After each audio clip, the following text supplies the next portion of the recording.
This is a video about changing the torsion plates in the front suspension or front axle of a VW Bus T2b. I thought I'd make a short video. It's not going to be fancy because I already did the job, but I was looking for a video about this and didn't find one, so I thought maybe I could help someone with a couple of tricks I figured out. So the job is, someone else might have the same problem. My old axle was rusted. So I bought a new one on eBay, new used one. It was reconditioned, I guess, a little bit. And I had to take the torsion plates from the old one, they were in there, and put them in the new one. And I had an instruction manual, and it said, well, gave me some tips, but it basically didn't tell me enough, and it just said good luck, and don't do it if you don't have to. But to be honest with you, it's not bad. So what you do is, obviously, I got all the stuff, everything off the suspension. That's not that hard. And there's a lot of instructions about that. So to get these things out, first thing you have to do is you want to release these bolts in the middle on both axles. That one just fell out because that's holding it in place in the middle. There's a divot in the plates where that screw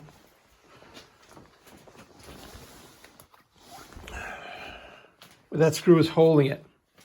So take those completely out if you can, or yeah, just take them completely out. And then the thing, you'll be able to pull it and just pull it out.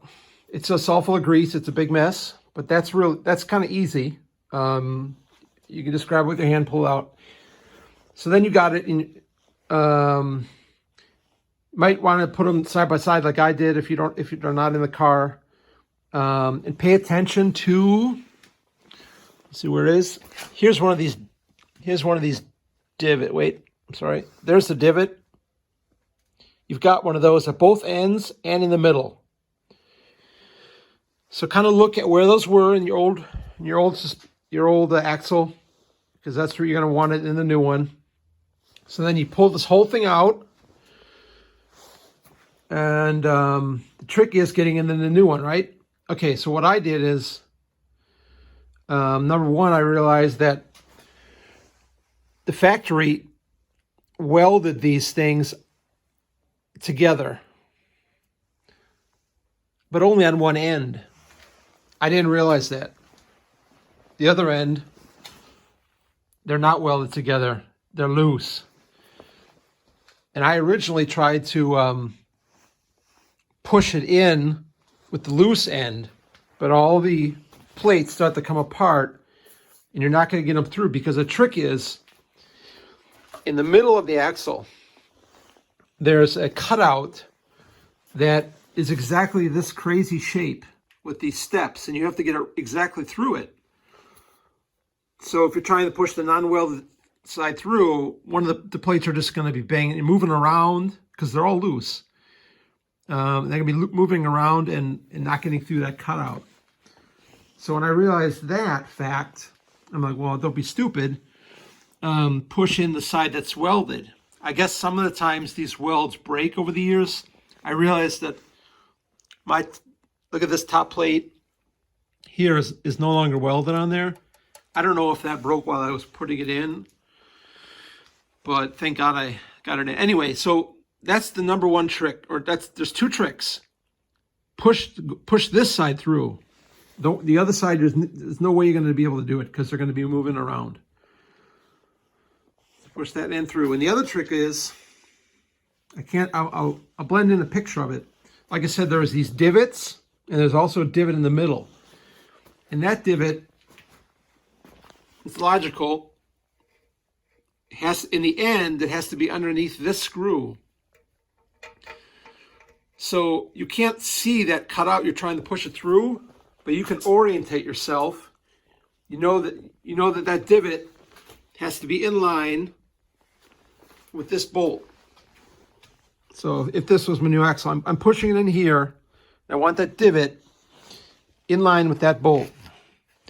So that gives you a rough clue of where you're going to be positioning this group of torsion bars because it turns. It's only held into position in the middle. Everything else is just a big hollow tube. So as I pushed it in, I knew kind of where I had to orientate it. You rotate it back and forth. And in my case, I was pushing in and all of a sudden I felt it like kind of stop. I didn't really feel it going in, but it just kind of stopped. A little bit of resistance and it kind of stuck there. And then I took a piece of wood, put it on the back. This is the non-welded side because the welded side's inside. I put that piece of wood right here and gave it some really light taps with a heavy hammer. But use feeling, you don't want to break anything. But I was hoping that I got into the cutout, and I tapped it and I saw it started moving. So I was in it. So that was great. And if you see it moving in, you've won the battle. And then you just tap it in till each side's about equal distance. And another tip I read in one book is that divot in the middle, before I pushed it in, I cleaned it up and I put some white paint on the divot so you can see it really good. And you take these bolts all the way out and you can then see that divot. And then when you're in the middle, you center it and then you put the bolt in and tighten it and you're all good to go. Don't be, this is the original axle. And the new one I got is adjustable, but the same difference. There's a hole right here. You can move it around. But anyway, and that's the trick. Push it with the welded side first and use this bolt as your orientation, and then tap it in. It took me about 15 minutes to figure it out for the first one. When I did the next one, I had it in 1 minute. I was all terrified about this job, but it's really not that bad. So use your brain and use some feeling and you'll do it. Good luck.